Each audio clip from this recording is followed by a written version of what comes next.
کیا آپ جانتے ہیں کہ ہمزاد کسے کہتے ہیں؟ انسان انہیں کیسے قابو کرتا ہے؟ ایسی حیران کن باتیں جو ہر کسی کو حیران و پریشان کر دیں گے۔ ناظرین، آج کی اس ویڈیو میں ہمزاد سے متعلق ہی کچھ حقائق آپ کو بتائیں گے کہ مرنے کے بعد ہمزاد کہاں جاتے ہیں، زندہ انسانوں کے ہمراہ کہاں رہتے ہیں۔ ویڈیو میں آپ کو یہ بھی بتائیں گے کہ شیطان اور ہمزاد میں کیا فرق ہے۔ یہاں پر ناظرین سب سے پہلے یہ بات واضح کر دوں کہ آج کی یہ ویڈیو مکمل تحقیق کے بعد پیش کی جا رہی ہے، اور ویڈیو میں آپ کو قرآن و حدیث کے حوالے سے بھی میں ہمزاد کی حقیقت سے آگاہ کریں گے۔ ناظرین، ہمزاد دراصل کسی بھوت پریت یا دیوتا کا نام نہیں ہے، بلکہ جب بھی کسی انسان کے ہاں کوئی بچہ پیدا ہوتا ہے تو اس کے ساتھ ایک فرشتہ اور ایک جن پیدا ہوتا ہے۔ اسی جن کو فارسی زبان میں ہمزاد کہتے ہیں۔ یہ ہمزاد ہی انسان کو برائی کی ترغیب دیتا ہے۔ ہمزاد جس انسان کے ساتھ پیدا ہوتا ہے ان کے جیسا ہوتا ہے جس کے ساتھ وہ پیدا ہوتا ہے، اور ہمزاد انسان کے ساتھ سوتے جاگتے اٹھتے بیٹھتے ہر وقت ساتھ ہوتا ہے۔ ابن کثیر کے مطابق جب اللہ پاک نے ابلیس کو مہلت دی اور اس نے قسم کھائی کہ وہ انسان کو بہکائے گا، تو اللہ کریم نے اس کے اس چیلنج کو قبول کر لیا کہ جس طرح چاہے تا قیامت کوشش کر لے۔ اس پر ابلیس نے اللہ پاک سے کچھ ہتھیار طلب کیے، لہٰذا اس پر اللہ تعالیٰ نے فرمایا کہ انسان کے ہر بچے کے ساتھ تیرا ایک بچہ پیدا ہوگا، اور تجھے ان کے دل تک رسائی دی جائے گی، اور تو خون کی طرح ان کی رگوں میں دوڑے گا۔ ہمزاد بالکل انسان کی شکل و صورت کا ہوتا ہے، اس کی چال ڈھال، بات کرنے کا طریقہ، غرض سب کچھ اسی انسان کے جیسا ہوتا ہے جس انسان کے ساتھ وہ پیدا ہوا ہو۔ ساری زندگی اس انسان کے ساتھ رہنے کی وجہ سے ہمزاد اس شخص کے بارے میں ہر ایک بات جانتا ہے، وہ چیزیں بھی جو انسان تنہائی میں کر رہا ہے، اور وہ تمام باتیں بھی جو باقی دنیا کے لیے ایک راز ہیں۔ جب کسی شخص کی موت ہوتی ہے تو ہمزاد اس کا ساتھ چھوڑ دیتا ہے اور کسی بھی مقام پر چلا جاتا ہے جہاں وہ تا قیامت رہے گا، اور قیامت کے دن ہی اسے موت آئے گی۔ بلکہ علماء نے لکھا ہے کہ جو آدمی نیک ہوتا ہے اس کا ہمزاد بھی اس کی صحبت کی وجہ سے نیک و صالح ہو جاتا ہے، اور جو شخص کفر اور برائی میں مبتلا رہتا ہے تو اس کا ہمزاد بھی کافر و مشرک بن جاتا ہے۔ مرد انسان کے ساتھ جن ہمزاد اور عورت کے ساتھ جننی ہمزاد پیدا ہوتی ہیں۔ بلکہ حضرت عبداللہ ابن مسعود رضی اللہ تعالیٰ عنہ سے روایت ہے کہ رسول اللہ صلی اللہ علیہ وسلم نے فرمایا کہ ایسا کوئی آدمی نہیں جس کے ساتھ ایک جن اور ایک فرشتہ موکل نہ ہو، ہر آدمی کے ساتھ اس کا کریم موکل ہے۔ اس پر صحابہ کرام نے پوچھا، یا رسول اللہ صلی اللہ علیہ وآلہ وسلم، کیا آپ کے ساتھ بھی ہمزاد ہے؟ اس پر آپ صلی اللہ علیہ وآلہ وسلم نے فرمایا، ہاں میرے ساتھ بھی، مگر اللہ پاک نے مجھ کو اس پر غالب کر دیا ہے، وہ اسلام لے آیا ہے، بس اب وہ مجھے بھلائی کے سوا کوئی ترغیب نہیں دیتا۔ یعنی ہمزاد ایک قسم کا شیطان ہے۔ جب بھی انسان کے ہاں کسی بچے کی ولادت ہوتی ہے تو اس کے ساتھ ایک جن اور ایک فرشتہ بھی پیدا ہوتا ہے۔ اس جن کو عربی میں وساوس، فارسی میں ہمزاد کہتے ہیں۔ یہ انسان کو بری باتوں کی ترغیب دلاتا ہے۔ البتہ نبی کریم صلی اللہ علیہ وآلہ وسلم کا ہمزاد مسلمان ہو گیا تھا اور بری باتوں کی بجائے اچھی باتیں بتاتا تھا۔ اسی طرح ایک صحابی نے یہ بھی فرمایا کہ ہر انسان کے ساتھ ایک شیطان ہوتا ہے جو اس کے ساتھ مقرر ہے۔ کافر کا شیطان کافر کے ساتھ اس کے کھانے کے ساتھ کھاتا ہے، اس کے ساتھ اس کے پانی سے پیتا ہے، اور اس کے ساتھ اس کے بستر پر سوتا ہے۔ لیکن مومن کا شیطان مومن سے چھپا رہتا ہے اور اس کی ناک میں لگا رہتا ہے کہ مومن اپنی عقل سے کب غافل ہو اور وہ اس کا فائدہ اٹھائے۔ ناظرین، جادو کی دنیا میں ہمزاد کو ایک خاص مقام حاصل ہے۔ کالے جادو اور سفلی جادو میں ہمزاد کو بہت اہمیت دی جاتی ہے۔ جادوگر یا عامل اس ہمزاد جن سے معاہدہ کر کے اس کی مدد سے جائز اور ناجائز کام کرواتے ہیں، لیکن اس معاہدے میں ہمزاد عامل سے ایسی شرطیں پوری کرواتا ہے جس سے وہ ایمان سے ہاتھ دھو بیٹھتا ہے اور شیطان کا پیروکار بن جاتا ہے۔ کمزور عقائد رکھنے والے مسلمان عاملین کے پاس جاتے ہیں تو یہ ان لوگوں کو ایسی ایسی باتیں بتاتے ہیں جن کو اس شخص کے سوا اور کوئی نہیں جانتا، لہٰذا ایسے لوگ ان عاملین کے دھوکے میں آ جاتے ہیں۔ دراصل عاملین ہمزاد سے اس شخص کے متعلق تمام جانکاری حاصل کر لیتے ہیں اور لوگوں کو بیوقوف بناتے ہیں۔ جو عاملین لوگوں کی روح سے ملاقات کرواتے ہیں وہ بھی دراصل ان ہمزاد سے کرواتے ہیں۔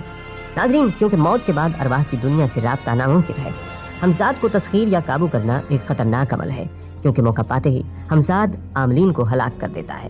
اسی طرح بہت سارے عاملین ایسے ہی ہیں جو ہمزاد کو قابو کر کے غیر شرعی اور حرام کام کرواتے ہیں، لیکن جب وہ ہمزاد کے غضب کا شکار ہوتے ہیں تو ان کا انجام عبرتناک ہو جاتا ہے۔ کسی بھی حرام فعل کی نیت سے ہمزاد کو تسخیر کرنا یا مال و دولت کی لالچ کے لیے ہمزاد سے کام کروانا نہ صرف انسان کو دنیا میں تباہ و برباد کر دیتا ہے بلکہ اس کے لیے آخرت میں بھی دردناک عذاب ہے۔ ناظرین، قرآن مجید میں حضرت سلیمان علیہ السلام کی ایک بہترین مثال ملتی ہے، جنہیں اللہ کریم نے جنات پر حکومت عطا فرمائی تھی، اور وہ آپ علیہ السلام کے حکم کے تابع تھے۔ لیکن حضرت سلیمان علیہ السلام نے ان جناتوں سے ناجائز کام لینے کی بجائے ان سے مسجد تعمیر کروائی اور لوگوں کی فلاح کے لیے اچھے کام کروائے۔ یہ ان لوگوں کے لیے ایک مثال ہے جو حمزات کو قابو کر کے ان کو برے کاموں کا ذریعہ بناتے ہیں۔ یہاں پر ناظرین یہ بات بھی جان لیجئے کہ ایک 10-12 سالہ لڑکا آسیب زدہ تھا، اس پر بے ہوشی کی کیفیت طاری تھی۔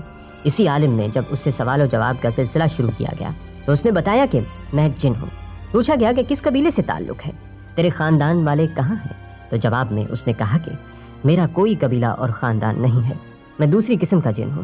پھر دوسری قسم کی تفصیل یہ بتائی کہ پہلی قسم کے جنات وہ ہوتے ہیں جو ایک خاص طرز بود و باش رکھتے ہیں، آپس میں شادی بیاہ کرتے ہیں اور ان کے ہاں اولاد بھی ہوتی ہے، ان کا خاندان بھی ہوتا ہے۔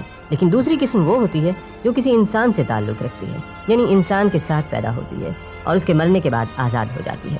لہٰذا میں دوسری قسم سے ہوں، میرا باقاعدہ کوئی خاندان نہیں ہے جیسا کہ پہلی قسم کے جنوں کا ہوتا ہے۔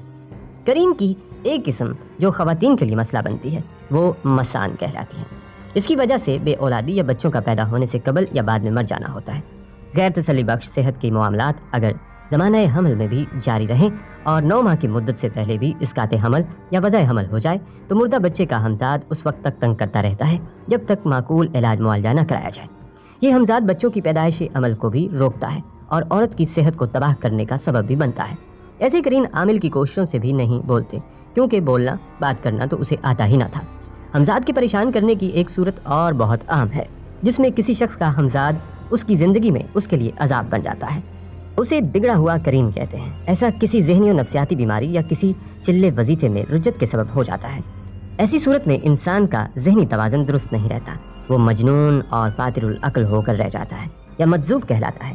آپ نے اکثر ایسے لوگوں کو کچرا چنتے یا سڑکوں پر چیختے چلاتے عجیب عجیب حرکتیں کرتے دیکھا ہوگا۔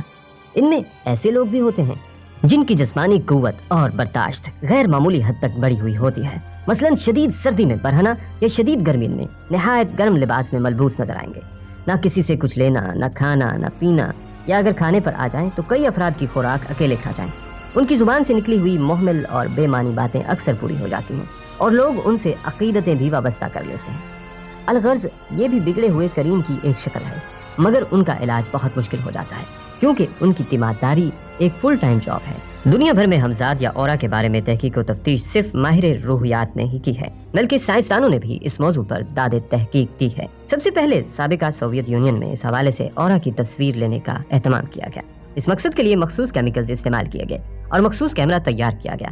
چنانچہ پہلی مرتبہ ہمزاد کی 7 رنگ تصویر سامنے آئی۔ بعد ازاں بہت زیادہ جدید کیمرے سامنے آ گئے اور ایسی کمپیوٹرائزڈ مشینیں تیار ہو گئیں جو بآسانی آپ کے ہمزاد کی خرابیوں پر روشنی ڈالتی ہیں۔ دنیا کے بے شمار ممالک میں ان مشینوں سے کام لیا جاتا ہے۔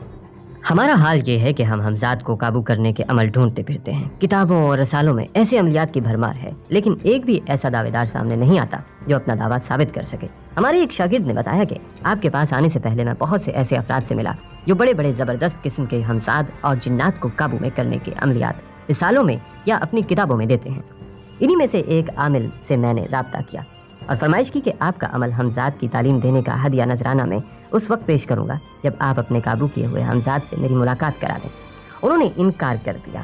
واضح رہے کہ عملے ہمزاد کی تعلیم اور تربیت کے لیے انہوں نے اپنی فیس کی 50,000 روپے طلب کیے تھے۔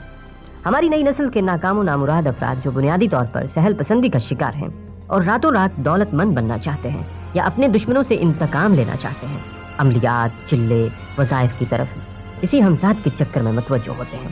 ایسے بہت سے نوجوانوں سے ہمارا رابطہ ہوا ہے۔ انہوں نے جعلی نام نہاد عاملوں اور کاملوں کے چکر میں پڑھ کر ہزاروں بلکہ لاکھوں روپے لٹائے اور تباہ و برباد ہو گئے۔ اس کے علاوہ ایسے لوگ بھی دیکھنے میں آتے ہیں جنہوں نے تسخیر ہمزاد کے چکر میں ادھر ادھر سے سنے سنائے یا کسی کے بتائے ہوئے عمل پڑھے اور پھر اپنا حال اور مستقبل دونوں برباد کر لیے۔